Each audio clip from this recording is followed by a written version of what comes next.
আমরা যারা সুন্নি মুসলমান আমরা সবাই ভাগ্যবান। সবদিকে আমরা বড় ভাগ্যবান। আমরা নামাজ পড়া দোয়া করি, দোয়া ময় মুরব্বির জন্য করি।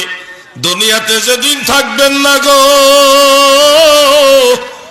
সেই দিন জানাজার পরে, দাফনের পরে, কবর জিয়ারতে, বিভিন্ন ইসালে সওয়াবে 40 জিয়াফতে, ফাতিহা কুলখানিতে, নামাজের পরে নফল পয়রা, সুন্নত পয়রা, মিলাদ পয়রা, জিকির কইরা, কোরআন খতম কইরা, তারাবি পয়রা, যখন সুযোগ হয় তখনই সুন্নিরা দোয়া করবে।